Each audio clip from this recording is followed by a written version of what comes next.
Hello and welcome back to another episode of RE Radar. Once again, I'm your host and realtor, Nathan Matheson. And what we discuss on RE Radar, of course, is educating people on real estate knowledge. And one of the biggest reasons or one of the biggest ways to do that is through checking out what happened in the market. So it's December now, and we haven't yet done the November real estate recap. So that is what's on the docket for today. Going to be checking out what took place over November in Seattle real estate wise. Was it a hot market? Was it a cold market? What took place? And this is looking at what's actually happening. We're not doing the doom and gloom headlines that you'll read. We are looking at statistics here and just diving right into those statistics. We're going to start off with price because, well, let's face it, price is king. Price is what's most important to just about everybody out there. And so for November, the median sale price for residential homes and condos in Seattle came in right around 860,000. Now that is down a bit from October where we saw it at 895,000, but remember that is totally normal for this time of year. Real estate, let's face it, it has seasons just like the weather. And once you hit those final couple months of the year, prices will always soften a bit. They always do. It's like clockwork. Now, the more important statistic or more important number point to look at, I feel, is comparing to last year. So year over year, well, last November 2024, the median price was about 817,000. So we're actually up 5.2% year over year for median sale price. Prices are holding strong for sellers. That's what that shows me. Now, new listing wise, so how many new listings came onto the market in November? And Seattle saw 672 new listings, which, well, that's about half of what we saw in October. But again, this is totally seasonal. You get to November, you got Thanksgiving. People don't want to list then during the holidays. But compare it to year over year, well, 2024, it's up 27% from November in 2024. That's a huge sign that the overall real estate market, it's in a much better place this year than it was last year. And that's good. Now, checking in on pending sales. Are the buyers out there? Are people getting under contract on their homes? Or are they just stacking up there, getting on the market and sitting there forever?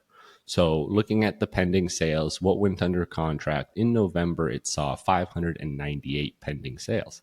That's up 4.7% year over year, about 27 more homes than last November. So not as dramatic as the new listing growth, but still it is moving in the correct direction. So more people did get under contract this year than last November.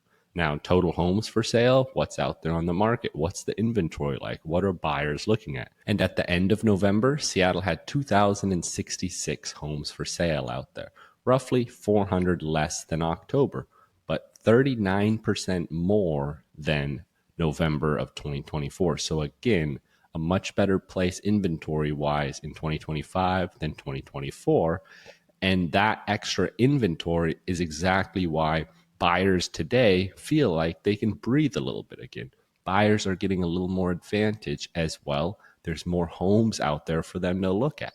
Now, days on market, how long is it taking people to sell a house? Well, median days on market for November was 19 days, which is up about 12% from last year. So homes, well, they are sitting a little longer. They're not stale. They're not lasting months and months. They're just, sitting for a couple weeks, for a few weeks.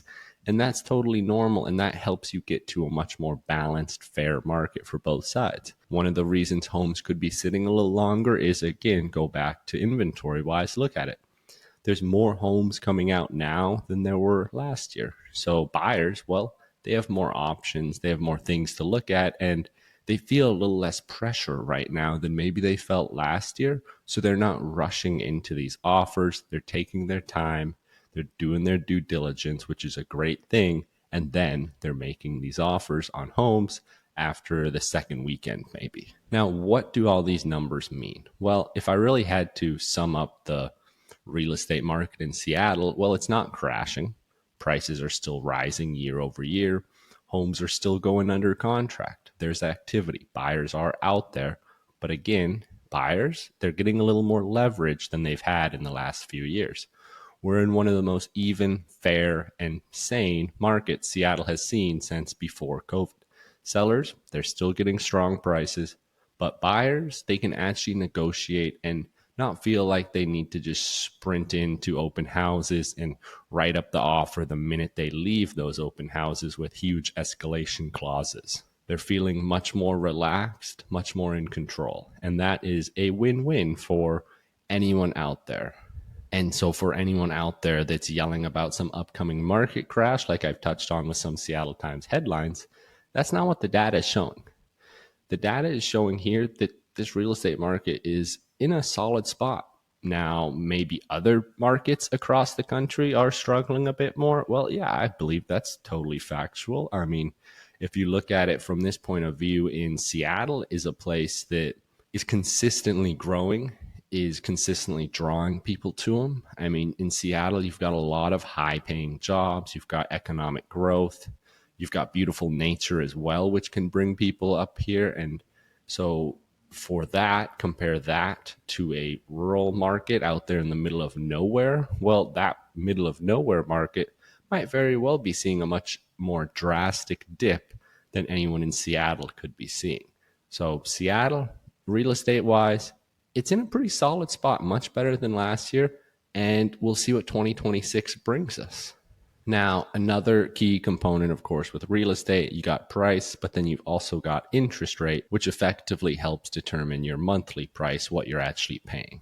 And the rates in November, they stayed in a really healthy range.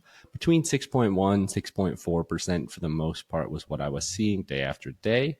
And honestly, that's just a great spot to be as we wrap up the year. And my expectation, and remember, that's just an expectation as well. Nobody can predict mortgage rates. But as we head into early 2026, what I think we could see rates flirt with is in the high 5% range, maybe by spring. But again, predicting rates is like predicting Seattle snowfall. You can make a guess, but well, nature and the Fed will do whatever they want. So the point here is, well, there's little reason to think, based on everything I'm hearing, economic data and all that we're suddenly going to shoot back up to 7% mortgage rates anytime soon. But also, we're not going to be dropping like a rock like some buyers might be thinking. That's kind of delusional. We're not going to be going into 4%, 3% mortgage rates anytime soon. Rates are really likely just going to stay, I feel, in that happy middle spot of around 5 to 6% for maybe, the years to come. As when you get too low, it causes issues. And of course, too high, well, then affordability becomes impossible. So 5 to 6% is really that sweet spot, in my opinion, with what mortgage rates likely will be for a while. Now, the Fed did just recently meet. They met last week, December 10th. Well, December 9th and 10th, but December 10th is when they made their announcements, and they announced a 25 basis point rate cut to the Fed funds rate. And that was pretty much expected. That's what people were predicting. So it was already baked into the mortgage rates ahead of that announcement. So no drastic cuts happened to mortgage rates. And a few other takeaways from that meeting. Well, Fed leaders, they expect more economic growth in 2026. They are, though, keeping an eye out on the slower labor market. So we'll see what that all takes place. Powell also made a point of saying that AI chatbots aren't replacing human jobs the way headlines might make it sound yet. Tech layoffs, they make noise, but overall layoffs across the entire economy remain relatively low. So Powell's term as Fed chair, also of note, ends in May, and President Trump will be choosing his replacement in January. And for the first time in years, we saw a real split on the board. 3 members actually voted against the rate cut. That's the biggest divide since 2019. Now, Powell said his focus as he wraps up his term is getting inflation back down to 2% and keeping the labor market strong. That's where policy is aimed. So just wrapping up here, my takeaway, ignore the headlines. Every real estate transaction is unique. Even 2 houses sitting right next to each other, they could have completely different outcomes and completely different values. So if you're thinking of selling or buying, it might actually go a whole lot smoother than the news makes it sound. All they are is a bunch of negative Nellies out there painting this horrible picture for the real estate market. Well, I don't believe them, and neither do basically any real estate profession in the actual business that I've talked to. Seattle, especially, has consistently brought in new people with strong incomes. And if your home is in good shape and in a desirable area, well, it might very well sell in the first week or two still. On the flip side, fewer people are out there listing homes during the holiday. People aren't looking to make a big move in December and during the holiday season. They've got all sorts of other things to focus on. So they're not doing that unless they have to sell for a specific reason. And what this means is, well, buyers, they aren't seeing the same volume of new listings coming onto the market as they do in springtime. But with this happening and with there being less activity out there, buyers are gaining a slight advantage now, or at least more of an advantage than they've had in the last decade, essentially almost. And with that comes more breathing room for the buyers, more negotiating powers, and a better shot at getting a better deal compared to the frenzy that you might see in March, May, April, June. So that is where we're at today. A market that's active. There are deals going on, there are listings coming on, but it's calmer, steady, and more fair for both sides. Now, that's all the time I've got for this episode. If you want me to talk you through your specific situation, I'm always happy to help. Reach out anytime. But aside from that, thanks for listening. Thanks for watching. I'm Nathan Matheson. Peace.